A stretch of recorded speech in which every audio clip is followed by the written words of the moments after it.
Hi, I'm glad you are watching this video. Thank you very much for making the time to listen to what's little thing I have to share with you. Basically, I just want to talk about going into the new year, the kind of preparations to make, the kind of things to think about, and sorts of things like that. Most of the times, everybody tries to tell us what to do, tell us to do this, do that, do that, do that. But I think all in all, it depends on you. You know what will work for you best. You know the things that are very important to you, and you know where exactly you want to get to at the end of each year or at the end of a certain amount of years. So I just want to share with you some basic things that whether you are a fan of resolutions and plans and goals and all or not, at least it will give you an idea of how to structure the direction of your life. So here goes something, I guess. The first thing I want to share is that desire to know God. Yeah, I know you may not be a Christian. You're probably a Buddhist, a Muslim, any religion at all. But I think that whichever religion you find yourself in, there is a deity or a God that you are serving. If you are in Christianity, we believe that it is a relationship with God. So in Christianity, I would want to know God for myself. If you're an atheist, I think you should also get to know God for yourself, which means you don't believe there is God. So do your own research, read what other people have to say, but make sure that you understand it for yourself and you're able to convince yourself that indeed I believe that there is no God. And if you're a Muslim, read your Quran, listen to teachings, find out more about the Allah that you're worshipping. And for any other religion as well, I think if you live life as though there's nothing spiritual, I think you are missing out on a lot. So it's important that you get to know God. For me, I'll get to know God because I'm a Christian and I have a relationship with Him. But for you, it could be getting to know the deity you are worshiping.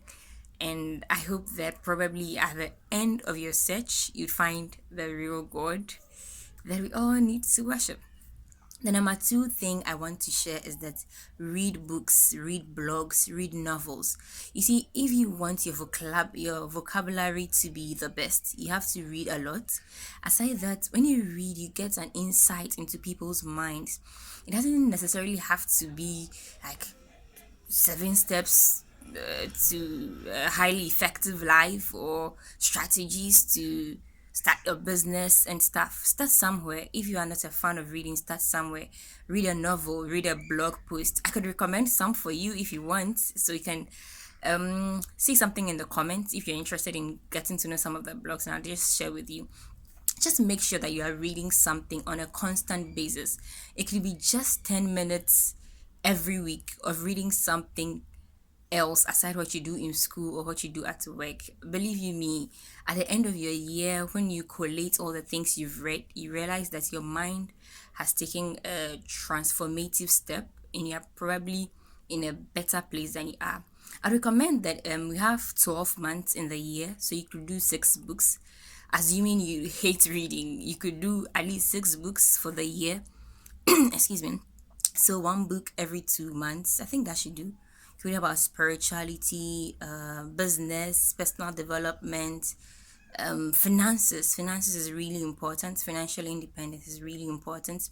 Developing your mind and relating with people, because we live in a society and we have to relate with people who have different ideologies and all. The third thing I would like to share is that refrain from competition. I know that a lot of people have different ideas about competition, but I would like to say that, all of us have different timings in life. Even when you take adolescents, you realize that there's some people who are early bloomers. They start getting pubic hair and all those things at a faster rate than some people who are even probably older than them. So everybody has their time. There's this quote from one of my favorite preachers, Reverend Danaba, and he said that in the rainy season, no farmer pays for his farm to be watered. I mean, you get what I mean, because it is a raining season and the farmer has duly prepared and planted his crops. So the rain drops on his crops and then they grow. He doesn't need to pay the cloud to make it rain on his land. The rain goes everywhere because it is in its season. So don't compete with people. Get to understand who you are. And most of this would come through reading and discovering yourself, spending time to plan, spending time to think about things and think through stuff. So don't compete with anybody. If there is anybody to compete with at all, it should be you, not me, not your brother, not your mom, not your dad, not your classmates, or even the most brilliant student in your class. And last of all, desire to create impact. Impact is not just about having an NGO or a foundation or feeding orphans or feeding people on the street and stuff like that. Impact is basically using what you have to make somebody's life better. So it could be you producing a poem and reciting it to your girlfriend, or it could be you coming up with something creative, something relaxing that could probably